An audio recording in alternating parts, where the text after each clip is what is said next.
Hey guys, I got John Wayne here from Bee Sting Tattoo, man. How's it going? Pretty good, man. Cheers. Thanks for having me on. Yeah, no problem, man. Thanks for agreeing to do it, man. Appreciate For it. sure. Yeah. So let's you want to tell everybody a little bit about yourself, I guess. Okay. Geez. Where do I even begin? I guess, right? Uh 25th year tattooing for Bee Sting. It's my own company. Been tattooing now for 31 years total. Um Reside in Belliver, Ontario, and it's outside of Windsor for those who don't even know where this is at. We're just about 20 minutes east of Windsor, and nice, quiet little town. And I have a home studio where I do all of my work. I design from here, live here, tattoo here, and everything. I've been rocking a home studio for the whole time I've had Bee Sting. I've never had a store or any kind of walk-in shop. So You've been I guess you'd be grandfathered in since you've been there for so long, right?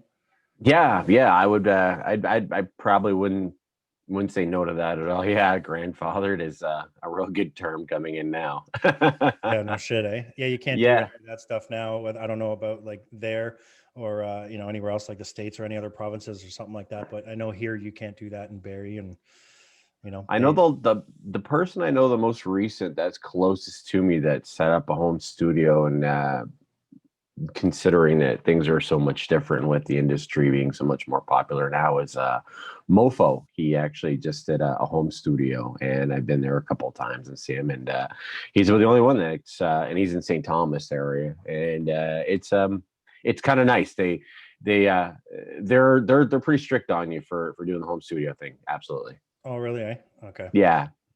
Yeah, I know they are here for sure. But I mean, you still get your kitchen wizards everywhere, right? Not that, there's Oh obviously yeah. just because you tattoo out of your house, sometimes it doesn't make you unprofessional either, right? I mean, I've had to tattoo out of my house before too. When I left a shop transitioning into the other and stuff like that, I still had clients that need to, you know, basically get tattooed, right? And I need to make money. And, I think we're Yeah. all guilty of it at one time or another. It's like I don't. I mean, I've worked in a couple of shops back in the mid '90s. I think it was '96 and then very early '97. I tried my hand at working in a couple of shops in Windsor, and it just wasn't for me. I don't like the atmosphere. It's like I don't mind it if I guest spot it somewhere for a little bit, and you kind of do that whole. Now I'm out of my element where it's just me all by myself. I mean, I've kind of worked well just alone.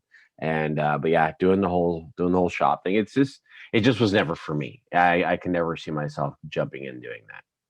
Yeah, no, you're probably not the only one either, right? I mean, being in a shop obviously, can be super stressful on its own, right? Dealing with everybody else and everybody's, I'm not going to say attitude, but everybody's personalities, right? Everybody's got to, get along for the most part. Yeah. So even like, owning a shop and stuff like that, it's, you got to make sure everybody's taken care of, supplies, payroll, there's a lot of shit involved to it, obviously, right? You know that.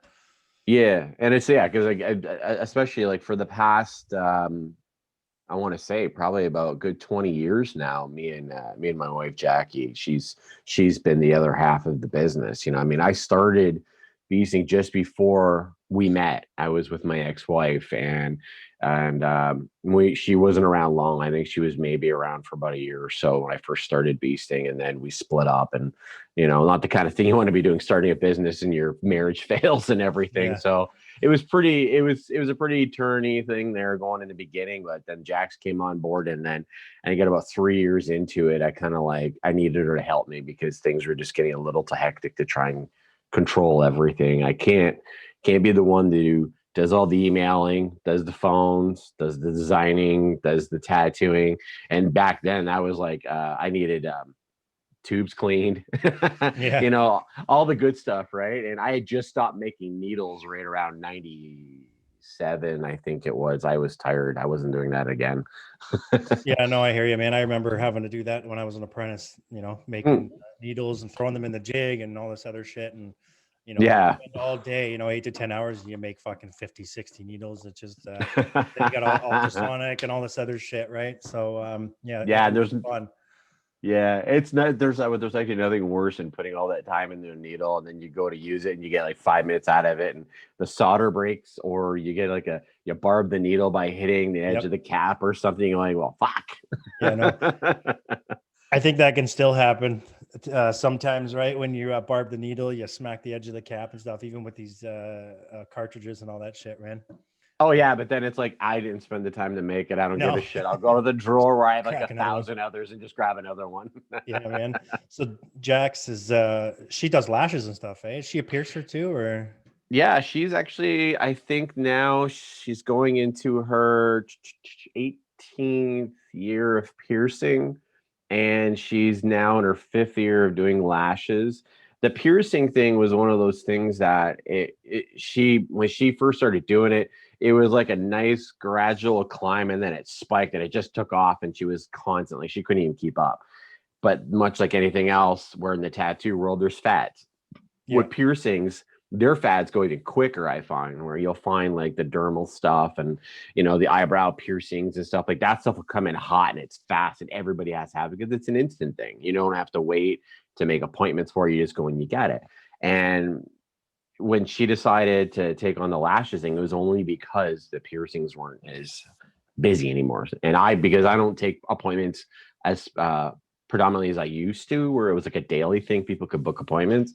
Now with it a couple of years, every time I take an appointment thing, she's got not a lot to do. By the time she does all of her books and everything like that, she's kind of like she's done, and she needs something to keep her busy. And the lashing out has been a nice little it's kind of like that nice little thing on the side of bee sting that kind of goes really nicely with it. So it's kind of one of the reasons why when I designed the logo, I didn't want to have her in the same oval kind of thing I designed it. So at least it's a circular. So it's her own thing, but it's still yeah, very, they go together nice. Two logos look good together. That's kind of what I'm saying. yeah. No, for sure, man. No, that's pretty Yeah. cool. That's pretty Yeah. cool for sure. I was actually speaking with my buddy Brock Basils I used to work with years ago at Lucky Devil and stuff and Unique Inc.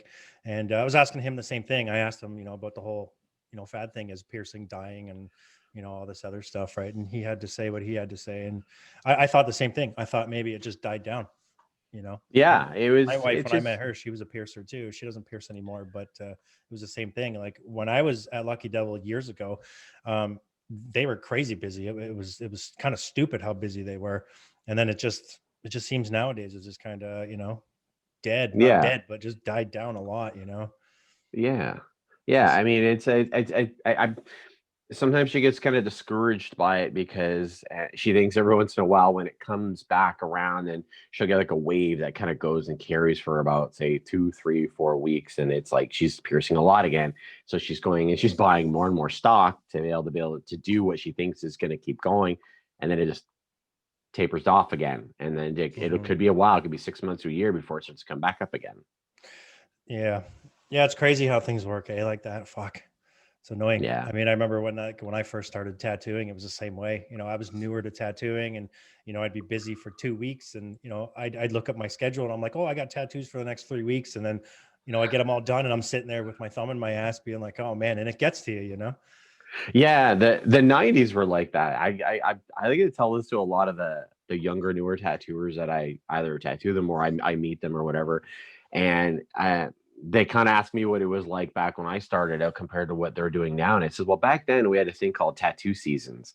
So the summer was like the spring, and the summer was full bore, and then it's right around when the kids went back to college, university, and high school, it dropped. It was like you were booking like crazy. I can remember 12-hour days, 7 days a week in 96. And September came around, nothing.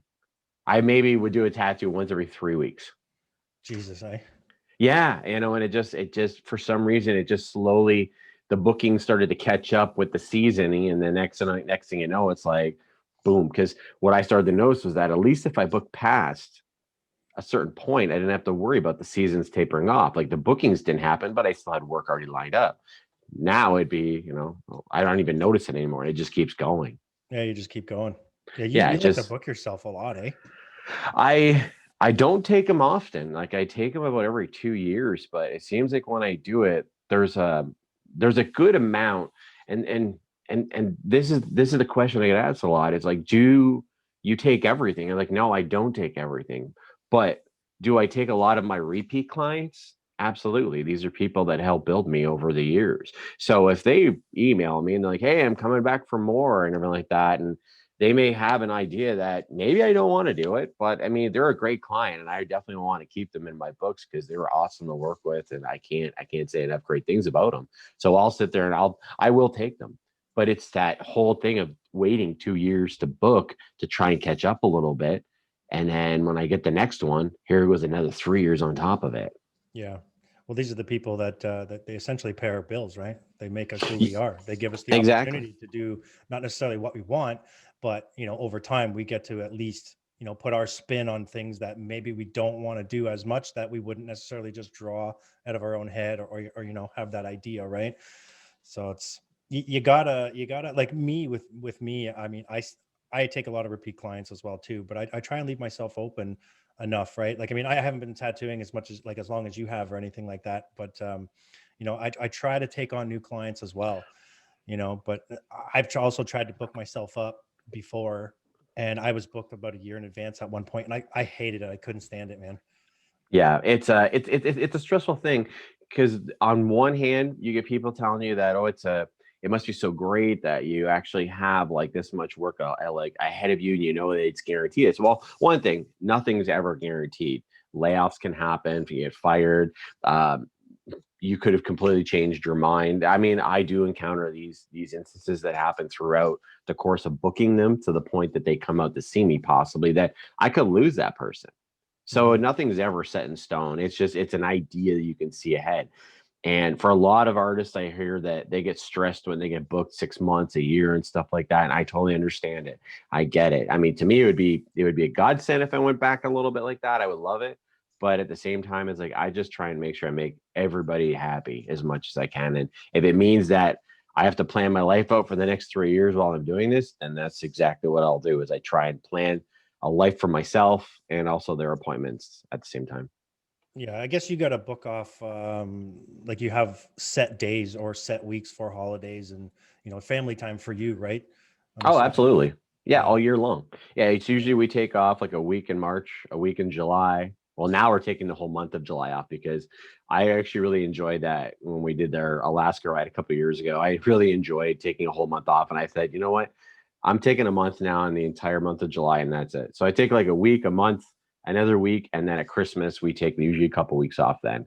And it just so happens that right now at the time we'd have off, it coincides exactly at the same time as COVID. So I'm on vacation that's scheduled anyway during a time I'm locked down. So it kind of works out. So you're not getting It worked out. essentially, yeah, you have to reschedule from COVID, and then Yeah. I think at the tail end of our lockdown, I think I have to move two people at the end. fuck. Well, I can't it's complain. better than 10 people or 20 people, right? Oh, yeah, like the 4 months that we lost earlier in the year, like we were off from March at my birthday. Like we went off on vacation and we never went back to work. So basically, we started our vacation 3 days later, they locked down the world. And then we Yeah. never went back until July 7th. So it was like 4 months off. And then I had to work like crazy to try and get caught up. I'm still not fully caught up, but I mean, it is what it is. And the nice thing is that I have a great clientele that understands. I only had one person who wanted their deposit back, and I was like, understand, it's fine. Yeah, I know. It's kind of I don't know. I don't know how I feel about that sometimes when something comes up like that, especially being a global thing, and they get pissed off. Fortunately, Yeah. I have a lot of great clients as well too, and I got lucky. I don't think I really had anybody that wanted their deposit back, to be honest with you. I was lucky, you know. But Yeah. so are you're on a second lockdown now? You just went Yeah, into your second one, right? this is like we've when we came out of the first lockdown, we stayed under heavy restrictions for quite a long time.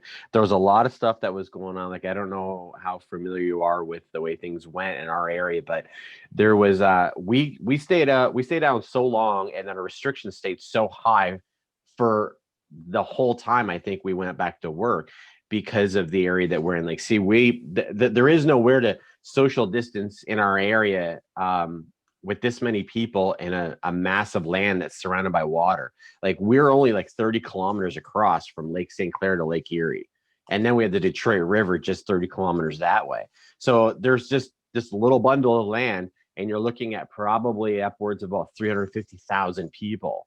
So you have all this area, and it created a hot spot. And then with the greenhouses that were going on, there was a lot of people that were coming in that worked from the seasons, like the migrant workers would come in, and it just kept everything very, very high and very elevated. So we just never. It seemed like we never really came out of anything. I mean, I heard of other areas where things were so relaxed, but we never really relaxed. Yeah, that's unfortunate. Yeah. Like we go on actually tomorrow. We're in red zone tomorrow, so we're not fully locked down, but we have crazy restrictions again, right? Like the no dining and all this other bullshit. But I think for us, it's like 5 people indoors, but I think that's obviously on top of the staff. Okay. So, I mean, I think that we got lucky, right? Because there's 5 of us working, and then each of us have a client. But still, I think it's still kind of dumb. And then I think it's like 10 people. Like, say for instance, my gym. There's 10 people allowed, I think, on a certain part of the floor, and then another part of the floor, which is on the second level. 10 more people. But I don't know if lockdown's ever gonna come here again for the second time. I have no idea. I know Toronto's on lockdown again. Yeah, and that didn't surprise me in the least bit when I heard that. Yeah, well, I'm going to be actually talking to Jesse tomorrow, Shearman from Red Nine. Oh, Thomas said hey. I will, for sure. I'm going to be talking to him tomorrow, and see what he says about it. Obviously, he's going to be pissed. It's obviously going to affect him. Obviously. Yeah, I know he actually reached out. I want to say about a month or so ago, he reached out in a message. He was kind of nice. I think after, obviously we heard like the passing of David McGrath, and that was such a tragic loss right there. It was kind of it was weird. I mean, I had a couple people that were reaching out and Jesse was one of them. It was like he was just checking in on everybody, that during these times, I mean, I understand and where he was coming from. There's some fears I think that we have with people that when this kind of happens, when you start artists need to run free. We're kind of like wild horses, and when you give the restrictions like this and the lockdowns, and there's no social and there's no nothing, and we need that freedom. I think it can really get in people's heads, and then unfortunately, and not in Damien's case, Damien passed due to like his health and everything. But I mean, when we start to hear about artists taking their own lives during this kind of stuff, it does kind of freak you out. And I think that's what Jesse was probably trying to like see, is just where everybody was at. Is everybody okay? And it was really solid of him to actually do something like that. So I really appreciate it. So it's like, Jesse, if you do see this, I appreciate you reaching out, brother. Yeah, man. No, that's awesome. I didn't know that for sure, but that's very good of him, man. Yeah. Yeah. And it's unfortunate about Damien as well. Speaking about like the mental health thing, like how has it treated you since COVID, or even just working at home and not being in a shop around, say 5-6 other people a day, and plus everybody else's clients, and just having that? How is it for you? This was a common topic all summer, spring to summer long during our lockdown. Was people would reach out and ask you how you're doing and everything like that, and I couldn't get the smile off my face, to be honest. I mean, I needed the break. I had been running steady since I left college in '95 of being as creative as I could, as busy as I could, and I just needed some time to myself, and it couldn't have come at a better time. All I kept saying was to my wife, I said, I just wish I could have 6 months off just for me. Yeah. Because it was just something that I kind of needed. And like the mental health part of it, I was a constant smile every day. Like I was fine. I was absolutely fine. Nothing bothered me with it. I mean, I got on my motorcycle, I rode, I probably put on like 25,000 kilometers this year alone, just riding. And to me, that's been the best therapy I've gotten since I've ever started tattooing, that I needed. And I didn't realize that would have been something that would have helped me, was just riding. Was that part of your Alaska run on your bike with Damien and them? Yeah, like when Damien Robertson and his wife Pam, me, my wife Jackie, Dave Kin and his girlfriend Sarah, and another friend of ours who actually just lives up near Keith Winterbottom, Ken McKay. We all did that Alaska trip last year. It took us 2 whole weeks, and we did 6,000 kilometers in that time of riding from Damien's house in Calgary to, I think it was Haines, Alaska was the highest point that we went. And then we shot down back towards Calgary coming through Prince Rupert, BC. Nice. Saw a lot of shit. Yeah, no shit. I actually just reached out to Damien yesterday, man, see if he wanted to sit down and have a chat. And he said he was into it for sure. Oh, absolutely. He definitely would have a great time with this. Yeah, I don't think I think I've only met him like once, maybe in person. It was at a convention, just kind of like, hey, you know, I've never really met him. So we don't really You know guys- each other. You guys are kind of like, if you guys sat you down side by side in a room, we would probably think that for sure you two were brothers. Oh yeah. Yeah, you guys have a very similar thing about you. It's like not even just your appearance, but it's also in the way that you're like your mannerisms and everything like that. So you guys have a real good vibe together. Nice. And you just mentioned about up near Keith's place. Didn't he just go through like a bunch of tornadoes or some shit? I saw on We were social. there. Oh, you were there. Oh yeah, that's We right were too. That's right. Yeah, we had just got there that day. We had me and Jackie decided to pack up the bikes and we were going to go see the Winterbottoms and stay overnight. But Jackie didn't want to do the ride up in one day, so we stopped off in their old town of Orangeville and got a hotel just up the road from the old shop at Citrus City. So we stayed overnight. We rode up the next day and we got there and we were there maybe 5.5, 6 hours with them. And we went down to the lake at the back of the property. We did Keith did some swimming, did some fishing, smoked a bunch of joints. I was drinking and we went back up to the house and we had dinner. And next thing we know, we're gearing up for a storm and boom, a twister come right through the property. And we were right there when it happened. And it was the closest I've ever been to a tornado. Man, that's crazy. Yeah. Nuts, man. Everybody made it out obviously safe, right? So Yeah. Everybody did really good. I mean, River had a hard time. She was freaking out because something like that is I didn't even really realize it. And I feel really bad even to this day about it, because when I tried to contain my excitement and fear all at the same time, I forget there's a 10-year-old kid who's trying to understand what's going to happen to her, and I'm like freaking out, like with a smile on my face. It's a fucking tornado, you know, like it was like it came right through the property, and I was like looking right at it and shit, and then it drove her into a panic mode, and I was like, fuck, why the hell did I do that? You know, because that's something I would do if it was just me and my wife. So I'm not, because we don't have children, we don't ever think about that thing, you know. That kids get scared, and I know. I was terrified of storms as a kid, but as I got older, I became to love them. Yeah, there's been a couple of tornado warnings here too, and I think my kids, for the most part, they were kind of, you know, they wanted to see it. It was one of those things, right? I don't think they've ever been like super upset with it. Yeah. Well, being in this area down here, I've been growing up in Essex County, Windsor area. We've always had very unsettling storms that come rolling through just because of the hot air masses and all that fucking water surrounding us. That whenever storms would come rolling in, it was nothing for funnel clouds to just start dropping down around us. But I've never had one actually come that close where you could actually see it as clear as day. Fuck. Yeah. Do you ever, being so close to Detroit and stuff like that, do you have a lot of American clients or anything? Or I have a good share. I mean, I can probably say, top of my head, maybe a couple hundred Americans I've tattooed that have crossed the border in my career. You know, I mean, it's not it's the percentage would break down. It's probably about maybe 10% of Americans that will cross the border to get tattooed. They're usually collectors and stuff like that. Yeah. People that are looking to get, like I had one guy, he's got a bodysuit. He goes by the name of Gojira on Instagram, and he's always reposting certain works and stuff like that. Well, I've tattooed him and his wife a couple of times, and they come from, I think it's the thumb of Michigan, which is the Port Huron area. It's somewhere up in there. Yeah, so it's tattoo a few people with names, eh? Like fuck, didn't you tattoo Wifey and them too, and Lizzie from Hailstorm and stuff? No, I tattooed like I got tattooed by Wifey. She tattooed her. She tattooed her autograph on my leg. What am I thinking? Peter Klett of Candlebox I've tattooed. Of what? Sorry? Peter Klett of Candlebox. Okay, yeah, Candlebox. Yeah. I remember back in the day, back in the 90s, fucking Candlebox, you know. Right. Fucking love those guys still. Tattooed all the guys from Default.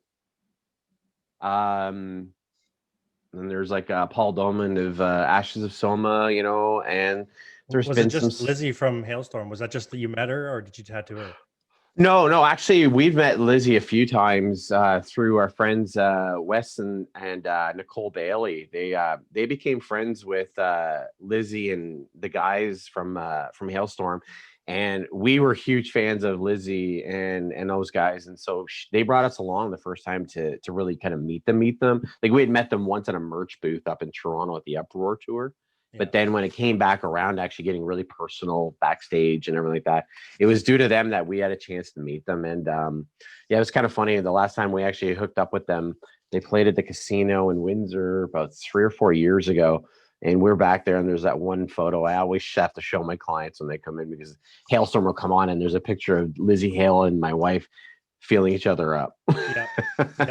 I think that was you did a repost of it, I think, a few weeks ago on Facebook or something. It was something you shared it.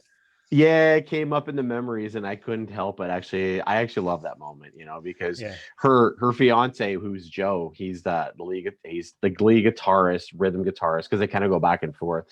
He's standing next to me as I'm taking that picture, and we're like shoulder to shoulder with our cell phones, just smacking the camera to just keep it taking the photos. We didn't want to miss a goddamn thing, right? Yeah, no shit. Video would have been pretty good. Yeah, no kidding, right? Like I said, when boobs are involved, you never want to ignore it, right? No, man, I'm right there. Yeah, there could be free anything being handed out, man. If there's boobs involved, I'm actually beelining it right for that area. Yeah, no, I can't blame you for sure, man. Yeah. So you've been tattooing for, you said 31 years now? 31. This will be my going in this year, coming up 2021, be my 32nd year of tattooing.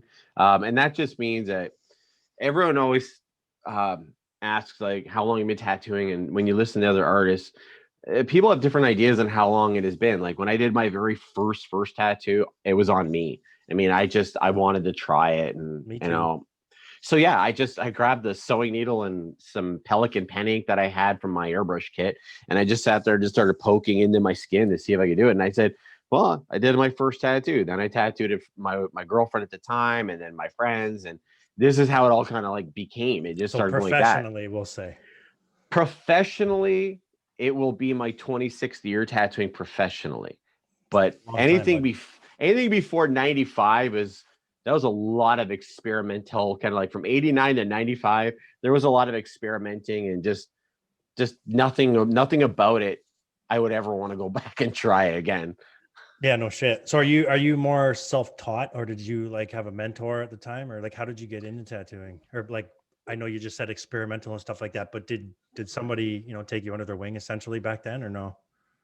No, I wasn't until 2005 that when I met Larry Brogan, and we met each other in Detroit at the convention. I just got done doing Dino Cook's color realism seminar, because I wanted to start venturing into that area, because it was just something that I was noticing people are asking more of, and I didn't feel comfortable. So I needed some background. So when I did the Dino Cook seminar, I came out and there was this back piece that my wife had to show me. This guy had this massive back piece of these two girls riding an AK-47, making out, and they're completely nude, and they're like dry humping it. And I says, oh my God, dude, who the fuck did your tattoo? And he goes, that guy. So I walked over and introduced myself, and me and Larry, became like friends right there. Like, I mean, he was willing to talk to me. So when I had questions in 05 on certain things, Larry was the guy who was willing to answer them. And for him, I'm eternal grateful. I mean, he kind of mentored me at such a later point in my career, like kind of like the halfway point. He kind of stepped in and gave me some guidance on some things that I needed, questions that had to, I had questions that needed to be answered. Larry kind of answered a lot of those questions for me, which in turn led me to just kind of veer off in certain areas where I found a new love for the craft. Nice. I actually reached out to him too, and he's been doing it for a long time, eh? Larry and me, I think we're kind of neck and neck, right around the same. He actually started, I think he started Tattoo City a couple of years before I started Bee Sting, and I think we both picked up the needle right around the same time. Larry's, I think he's about almost 3 years older than I am, so I'll be 49. So I'm sorry, Larry, but that's gonna make you 52. And I always think I'm fucking getting up there too. Jesus Christ, I'll be 40 next year. This year coming, actually, I'll be fucking 40. Oh man, 40 was great. I actually enjoyed turning 40. I was in the best shape of my life and everything was great. But yeah, now Fuck, here I am already worried about fucking getting really old and shit, and like telling my daughter she needs to change my diapers when I'm old and shit. oh man, Uh, your 40s are gonna be fun. Don't blink, man. You're gonna miss them. oh fuck. Mm. Um, so your style of tattooing, um, like I admire your work, man. Obviously, Thank you. Appreciate that. tattooed my daughter's portrait on me, and which was fun. 4-hour drive, 4.5-hour drive to get there in the morning. Yeah, Got yeah. tortured for X amount of hours and then drove home.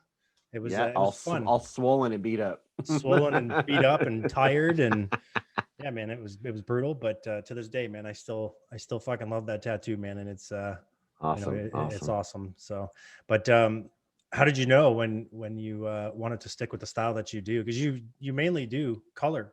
I don't really see, like, I see black and gray from you, but not a lot. I see more colors. So do you prefer doing color more than black and gray, or no? There was a time I would have answered, yeah. I mean, probably about 10 years ago, I probably would have said, if you asked me then, I would have probably said color.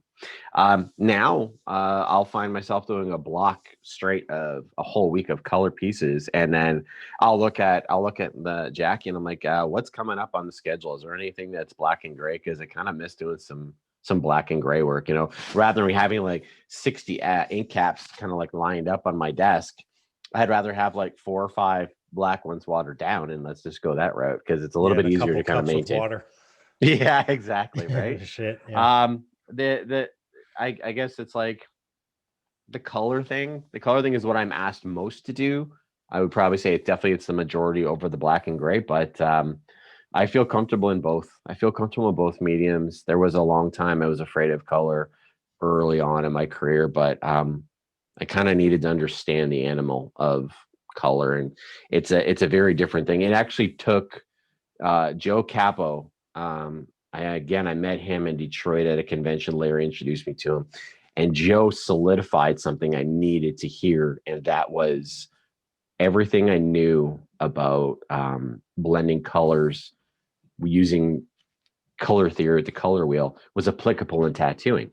I didn't understand that was even possible. I thought you couldn't mix colors back and forth Yeah. because there would be a chemical reaction. Yeah. And he goes, oh no, so it's like totally, dude. Like what you want to do is you want to do that shadow and that green and like that. Take some red, mix the two together in the tube, blend it all up, and there's your shadow. And I'm like, son of a fucking bitch, man. Are you serious? I think he released a DVD years ago. And when I say DVD, that's obviously old, sad, but he released a DVD a while back. And that's where I heard that too, man, was that. I'm pretty Yeah. sure it was a DVD or it was a fucking YouTube video or something like that. But I remember now that you say it, I remember now hearing that, and it was him. But obviously, I've never met him in person, so. But Nice that's guy. fucked up, man. Yeah, I've never met him. Yeah, he did Nick's, I think, once or twice.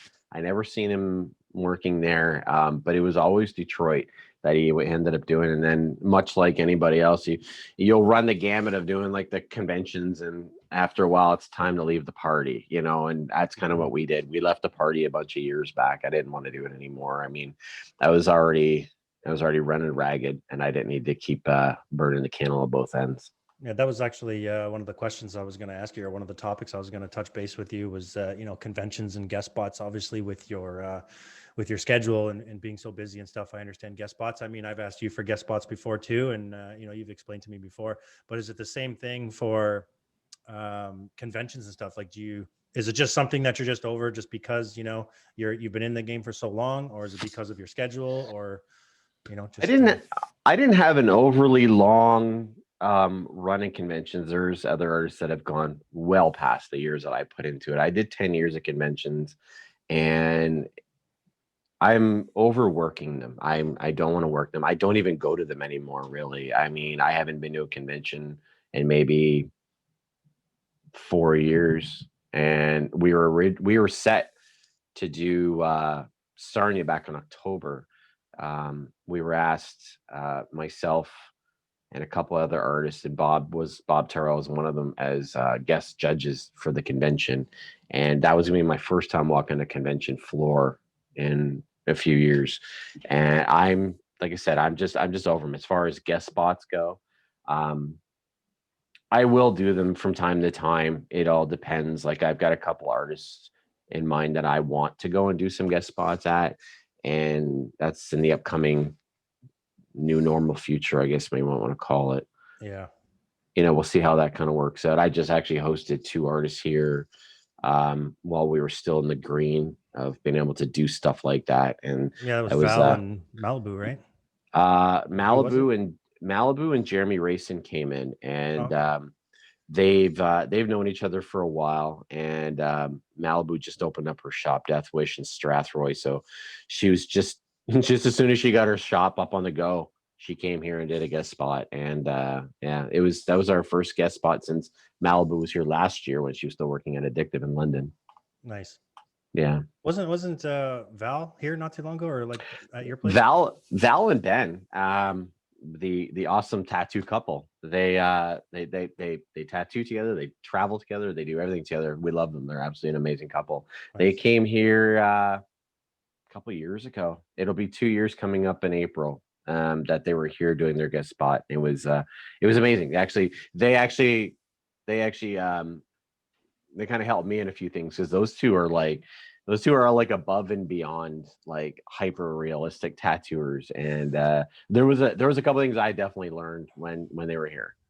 Yeah, I actually I bugged her last year about coming to do a guest spot, and she was like, "Yeah, for sure in the new year." But I think this whole COVID thing happened, and everything turned to shit. I definitely wouldn't mind getting a piece done by her for sure. I have 3 by her myself, and I love each one of them. Yeah. She did Maria Brinks too, didn't she? The first one I had her do was Maria Brinks on my inner thigh, very, very close to the favorite part of my body. It's like because I ran out of room. So she got right up in there on the one. And then I had her do the second one was a portrait of my dog Bruce as a cover up over top of a tattoo that I did myself about 21 years ago. And then she did the last one she did was the portrait of our dog Harley Quinn. And she put that on the back side of the thigh. I felt like such a bitch for that appointment too, because I kept telling her, I said, "This is fucking killing me." She goes, "I'm so sorry," but she goes, "The way your leg is extended across the table for me to put it in the area that it is, that one like hamstring is like super hyper extended, and it's just like inflated right up, and I felt everything the whole time." And I'm like, I'm a bitch today. I'm a bitch, and I know it. You know what I find, man? I'm sure you hear this all the time too, but like the older you get, the more it hurts. And I'm a firm fucking believer, man. Like I just got the other side of my head tattooed the other day by one of my artists, and man, it sucked. I got it done like 3 weeks ago, and it's the same thing, man. I'm like, all right, man, grab that painkiller, the Bactine, whatever, man, just fucking spray it, because I get super antsy, I get angry, and I just don't like feeling like that. And I feel like when I get to that point, I'm not only making it worse for me, but I'm making it worse for the artist, because I know when people get like that for me, they fucking bleed out, and it's just, they don't stop fucking moving. And everybody's a shit show all the way around, man. Absolutely. Yeah. And it sucks. I mean, I'm not going to lie. I got tattooed by Malibu when she was here. We swapped out. I got tattooed by her on the Saturday, and then I tattooed her on the Sunday. So she did my right foot, and then I did her whole back right of her forearm. And I planned it out. I told us, this is how we're going to do this. I'm going to get tattooed first, and you're going to get tattooed second. And I think she kind of knew why, but I told her, I said, the reason why I'm doing this is so that when you're tattooing my foot, your fucking arm isn't bothering you, because that's your tattooing hand. And I don't need you being all fucking sore and just grinding on me. Yeah, no, that's good planning. Fuck. Yeah. What kind of machines planned? Yeah. What kind of machines you running these days? You rocking pens, or are you still rocking the inkjectas, or what are you doing? As far as machines go, I've been pretty much solid on one machine now. I have one machine that I found that does everything that I love, and it's the FK Iron Zion. I absolutely love that.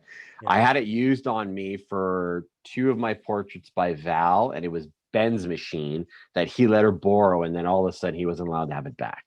And it was curious enough to see how it felt and to see the result that I had to try it myself. So I bought one, and I never looked back. I literally absolutely love that machine. And I have to correct myself. I meant the dragonfly is what I meant, because I remember when you were tattooing me, you had the dragonfly setups, right? And with the Yes, battery packs and shit like that. Yeah. but no, you were right. I mean, you said the Injecta because for a while I was selling Injectas for Canada I bought from one off of you. yeah, exactly. Yeah, that was Yeah. back in 2010. I was actually part of that, and that lasted. It was Byron Dreschler, I think it was, who was the guy that I was dealing with, and I was getting them shipped over. But it was just getting to be a pain. It was a pain to deal with customs. Customs was the worst part of Yeah. doing that whole deal. It was nothing else. I mean, I wasn't making any money. It was costing me money to actually sell those because of the import fees. Oh shit, eh? I Yeah, so remember it was years ago I bought off of I bought a machine. I think it was probably an Aaron Kane or a Mike Pike. I'm pretty sure it was an Aaron Kane. It was the same thing I bought from Workhorse. They didn't have a Canadian um, reseller at the distributor. time. Yeah, distributor. So they actually, it got held by customs. So they contacted me. I called them. Blah blah blah. Long story short, I had to end up paying on top of like the $600-700 for the fucking machine. I had to end up paying an extra maybe 150, as far as I remember, maybe almost $200 of custom fees just to release it to me. Yeah, yeah, it was actually ridiculous. Like I would have a shipment coming in of like $10,000 worth of machines, and they would sit at the border in Vancouver, and they'd be sitting there and like, well, you owe like duty on this thing for like $2,700, and I was like, no, I'm not doing any part of that because to me it was like it was up to the seller or like the person who was just using me to Shipping it, just yeah. distribute out. You take care of this. I'm not going to do this shit. I mean, this is your deal. I mean, I'm not going to take more money out of my pocket, which I'm not even making off of these things, to sit there and like pay the import fees. You pay them. So I Yeah. sat there. I let them sit there. So they sat there long enough until they ended up going back to Australia. And I was like, I was done. I was at that point. I was done with the Injecta. Not that I was done with the machine because I ended up buying a couple of the flights later and stuff, and I thought they were great. I just to me it was like to being a small time person who was just trying my hand at something and a machine that I kind of believed in it. At the time that was the first machine that Injecta had put out. Yeah. And it was a hard hitting, fast running machine at the time. Yeah, I don't remember the one I bought off of you. And then I actually ended up I put it to good use, obviously, and then I actually sold it. And I think the person who bought it fucking ran it into the ground. They started fucking cranking the bitch up, and they were calling me with problems. And I was like, "What are you running it at?" And they told me, and I was like, "Well, you're not running fucking railroad spikes. You don't need to run it that fucking high." And whatever. I just kind of washed my hands with it. I'm sure you remember that conversation now. Yes, I do. Yeah. Yeah.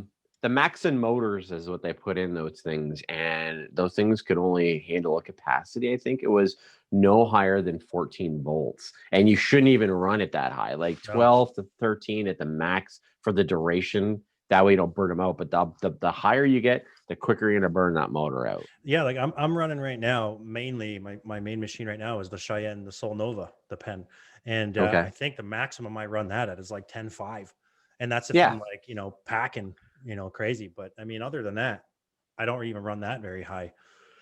Yeah, that is the one thing I find that is great about the pens is that you can run such a large group of needles and it could handle the voltage.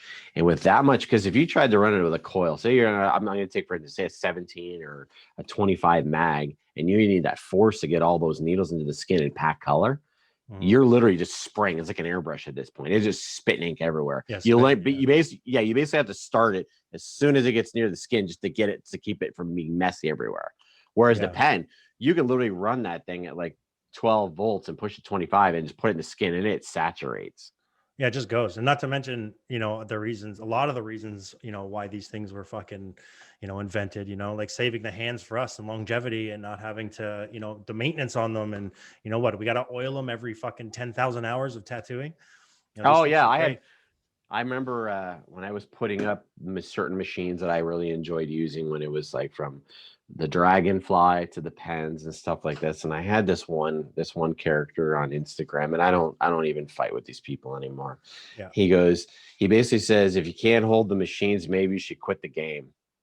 And I looked at his portfolio and I looked at his little headline that he had on his Instagram page, and it was like tattooing 5 years, which means he probably did like a 2-year apprenticeship. And I just at the time I remember saying, when you're 25 years in, Yep. And that was when I was about 25 years in. I said, you come and see me about your hands. Yep.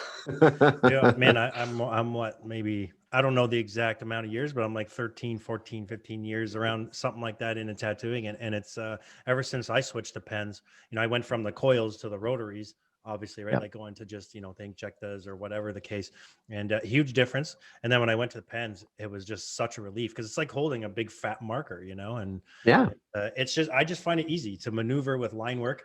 Your shading and stuff, you can hold it a little different, I guess, like more comfortably, and rather than just one central way of holding it, like a That coil. counterbalance. It's that Yeah. whole, You don't that, have the that, weight. that, yeah, you had that typical 10-ounce machine kind of hanging off the back. That's a bit of weight that vibrates on the back part of your hand when you're trying to do this little tiny fucking eye on a portrait that's like no bigger than a freaking cunt hair, Yeah.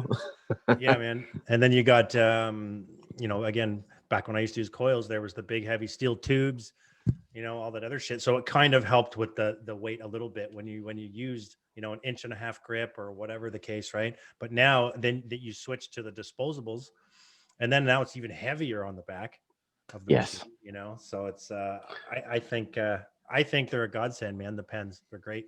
Yeah, I would definitely have to say that that was probably one of the greatest inventions they could have come out with in the tattoo industry. And I'm not looking back. It'll take me Nope. right till no, it'll take me right to my retirement, and I'll be happy. I'll be happy Yeah. just using that.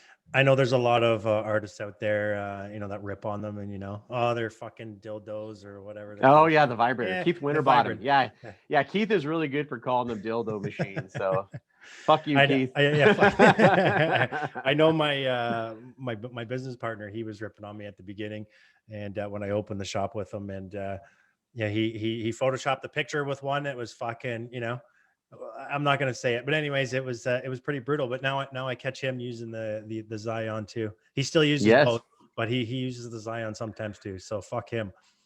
Maybe Yeah. about once a year, out of just nostalgia, I'll just kind of like set up a coil machine, and I'll post it. I'm like going old school today. It's kind of brutal when I Yeah. actually say like going old school to coil.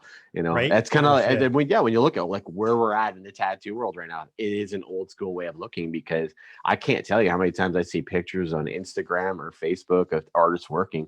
They're still the majority that they're all still using pens, and it's not often you'll see a coil. But when you do see a coil, I think Keith Winterbottom and Damien, at times he'll use like Scotty Ford. No, is it Scotty Ford? No, he's got one of the artists out there that builds his machines, and I can't remember who it is, but yeah, he's got one of those that's out there. He'll break it out.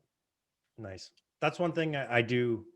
Like I did start to miss, and is fucking around with them, making a custom machine, making it run the way you want, or building a machine and stuff like that. Like I thought that was pretty cool, Mm-hmm. doing all that. You can't really do that with the rotaries, right?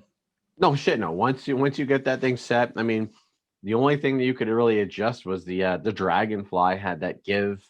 There was a Yeah. couple. I mean, I went through a lot of different style rotaries. I was buying Bishop, Injecta, ink machines. I mean, there's the Bishop. There's a lot. There's actually quite a few machines that I actually have in rotary that I went through and tried, and The they all had original great Neotat. yeah, the original Neotat. I went Yeah. through that one, the Vivace one or whatever it was Yep. called. There was a bunch that when people would use it and they would swear by it, I'm like, okay, well, I'll pick one up and try it out. And if I don't like it, it sits in the drawer. I mean, down the road, what's kind of nice is you just unload them and they just put the cash right back in your pocket. Yep. I'm not opposed to that. If I think in the past maybe 5 years, I purged my set 3 times, where I've gone in and taken out some old classics and put them on the chopping block and say, hey, here we go. If you want them, they're yours. Yeah, Because I think I have an Inkjecta, the Flight Nano, I think it's called. Looks like a Stormtrooper colors, like the white and the I black. just got the same one. Yeah, that thing's pretty dope, man. I like that Is machine it? too. I haven't Yeah. tried it yet.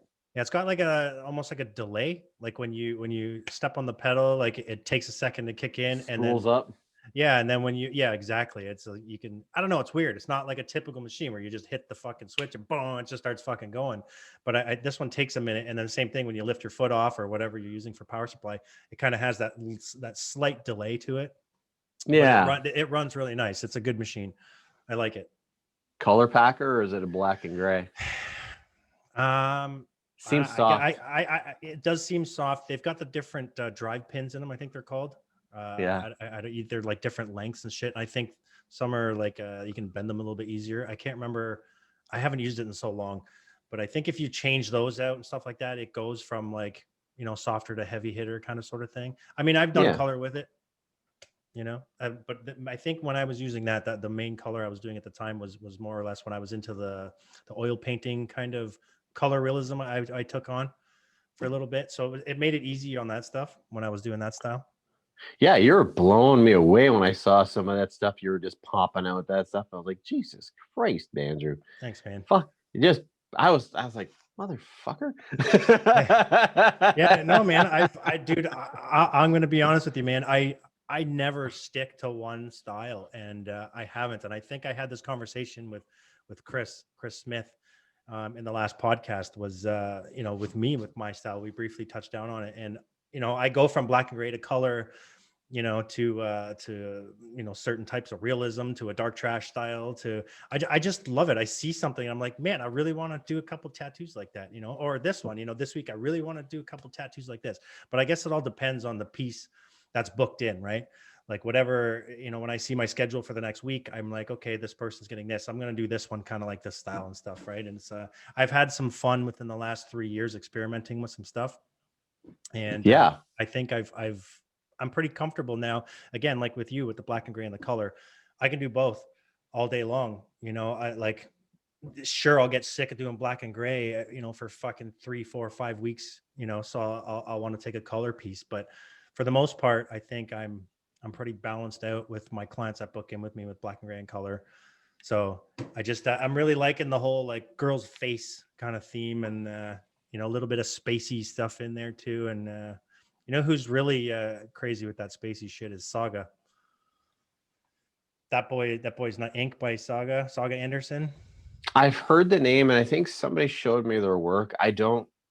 If I follow the person, then it doesn't come up a lot. The one that you're just the style you're describing, there's another artist that I follow, and that's why I thought you were going to say, but that threw me off when you said Saga. I've only ever heard the name Saga, but the one I'm thinking of is Acosta. Acosta. Yeah. Okay. He does all those roses with the solar system stuff in there like that. Yeah, but he does like a fucking rose with a little bit with a galaxy in the background. He shows on his Instagram like a step by step almost, where he posts say 5 pictures, and one's of lines. The next one's is just like your base reds. The next one will be like, more reds and a bit of shading here. So like he's like layering that shit like crazy, that guy.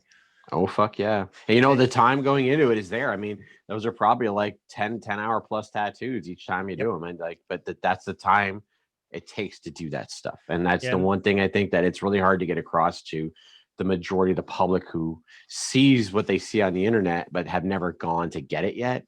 That's why the collectors are kind of fun, because they understand it's the new people that like that style, and they'll come to you like, well, yeah, that's a nice piece. We can do that. And they go, well, how long do you figure it might take you? And I'm like, oh, you're here all day. I'm like, really? You think so? And I'm like, oh, fuck yeah, you're here for the day. That doesn't just do itself. That is not like rolling fucking paint on a wall. That thing is going to take some time. Yeah, man. Well, skin's different, right? It's different than canvas and paper and all that other shit, right? And everybody's skin is fucking different. And you try and tell a lot of people, and it almost, when you repeat yourself, it gets kind of annoying. But again, that comes with the territory with what we do, and dealing with newer people, that are not really educated, obviously, and not educated as much as we are with the anatomy and everything else, and our education and knowledge on the pigments and machines. And, we could sit there and talk about it all day to them, and they still don't understand what we're talking about. Oh yeah. I have this method that when I'm unsure of how things are going, especially if I'm doing either a gray line or I'm doing permanent lines, and I'll start doing it. I'll go, okay, there's something about this. As I'll start adjusting my throw, my voltage, my hand speed, my stretch, my pressure. I'm doing all these things. And if things still don't line up, then I'm like, all right, the next test I'm going to bring it to is when I start putting in the color. I'll go to the most arbitrary part of the tattoo, and I'll start putting in my black. If that starts giving me problems, I know for a fact it's going to be a shit day. Yeah, man. Fuck. I know the feeling, man. Jesus Christ. I hate it. Actually, now that you're bringing it up, I'm kind of like, fuck, I don't want to go to work in a couple of days. Fuck. I just want to take it off so I don't have to deal with that shit. Jesus Christ.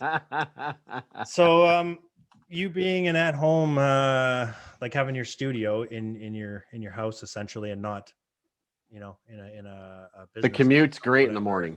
morning. Yeah, no shit, right? You must save a lot of gas money, except Fuck those yeah. trips to Alaska.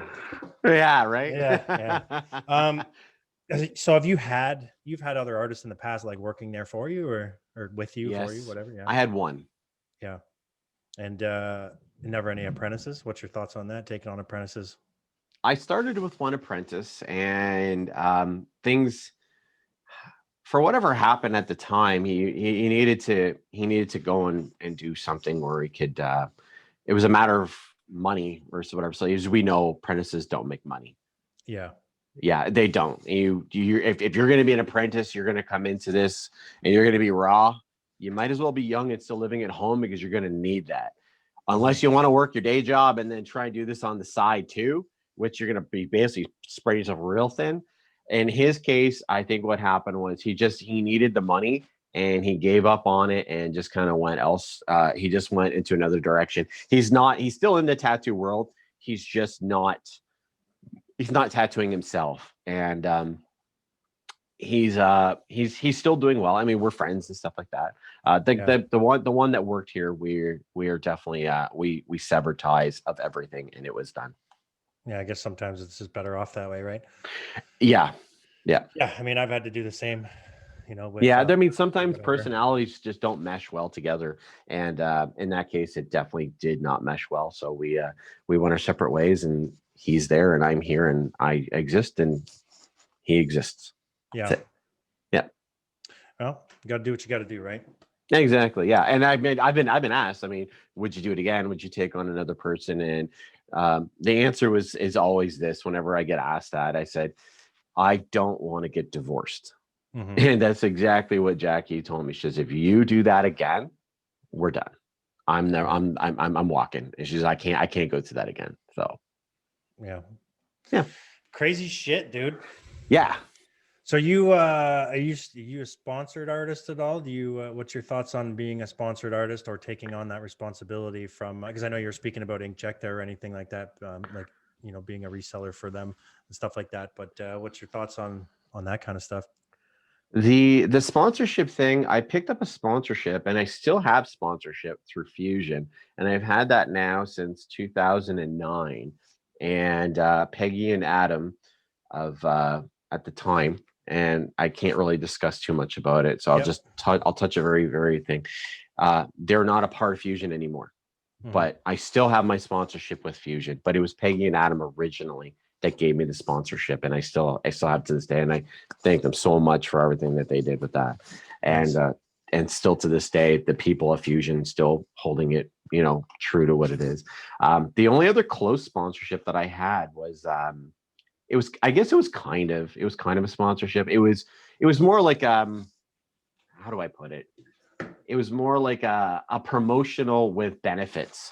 So Ink Machines, I came on board with them when they first launched their machines. My first ink machine was like number 3.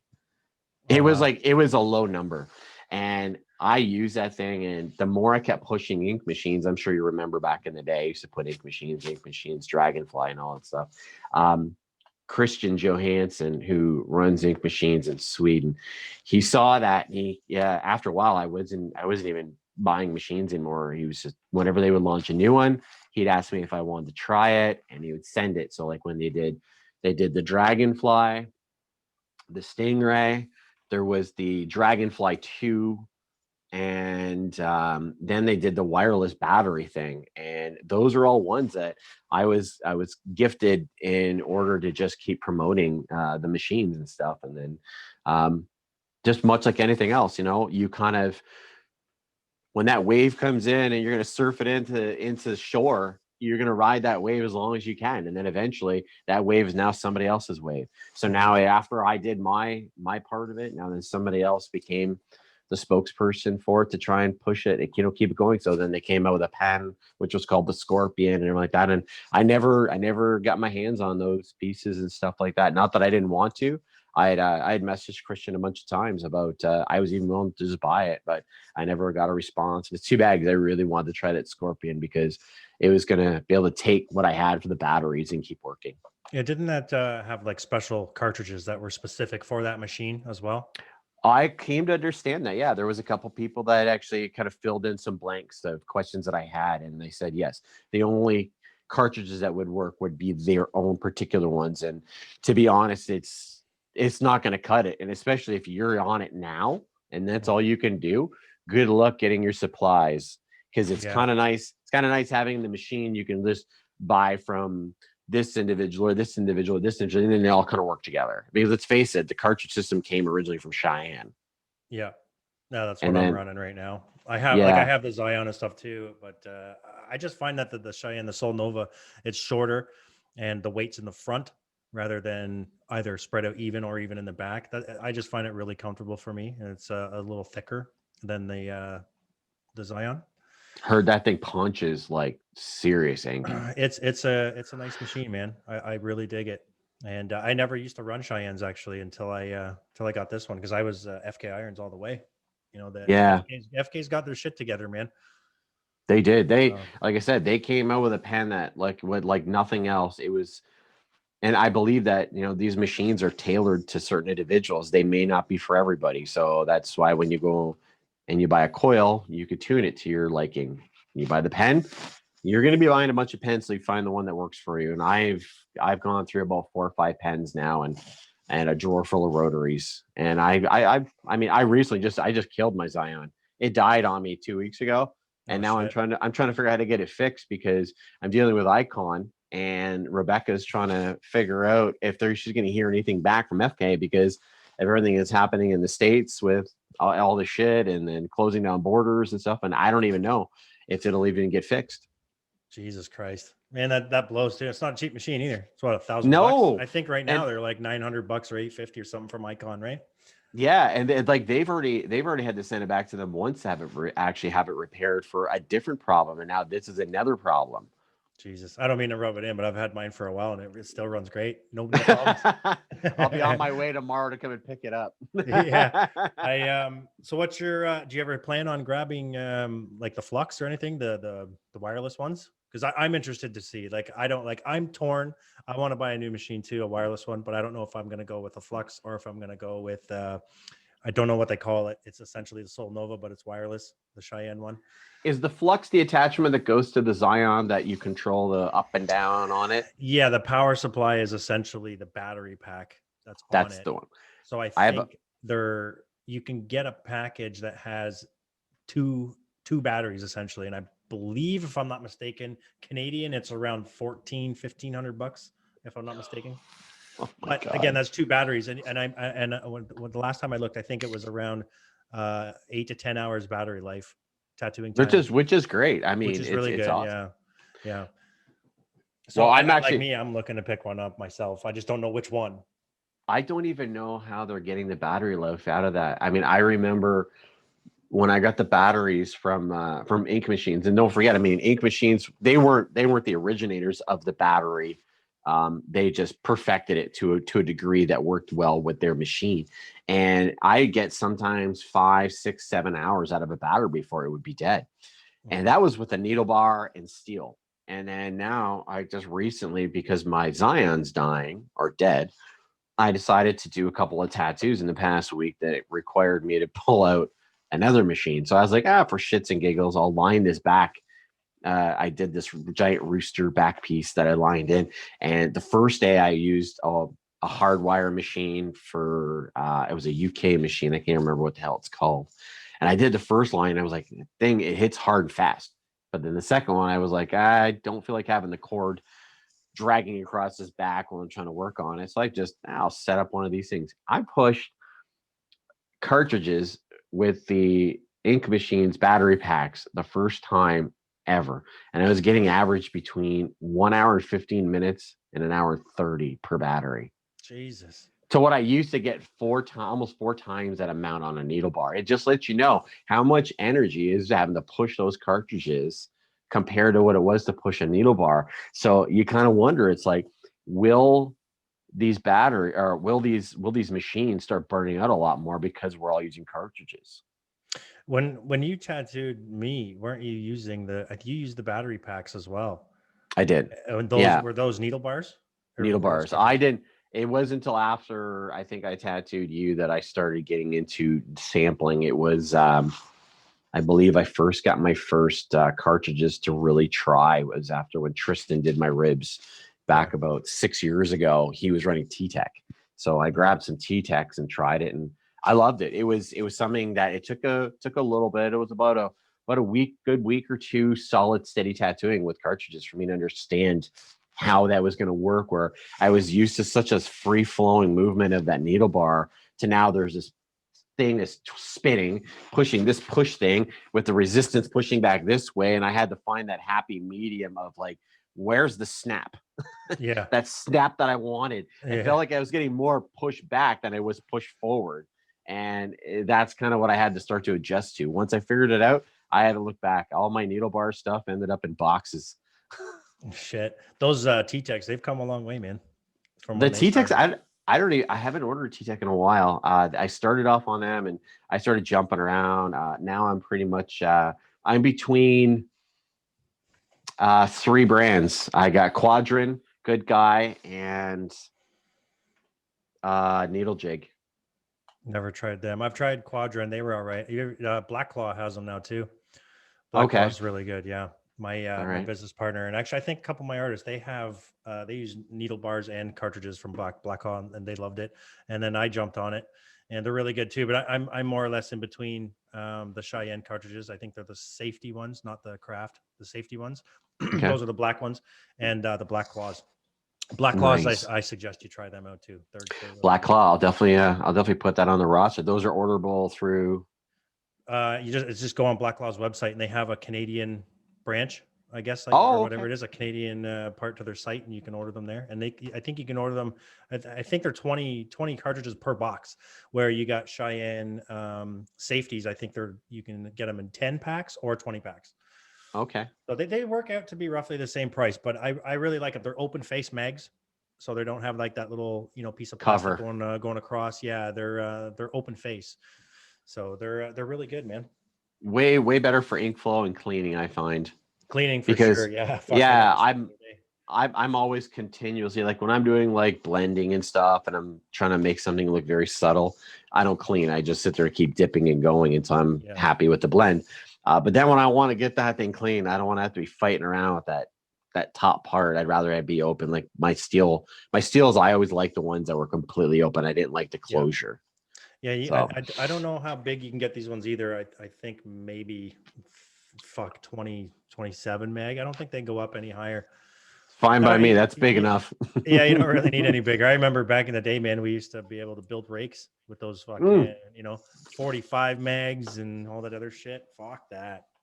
I remember the first time I actually bought I bought my first mag to accommodate a 25 mag, and it was from a company out of Ottawa. They were selling these. It was a 2-piece tube and that stem, and like it was such a fucking nightmare. I hated that thing, man. It was a pain in the ass. It seemed like the needles never fit just perfect in No. the actual seat of it.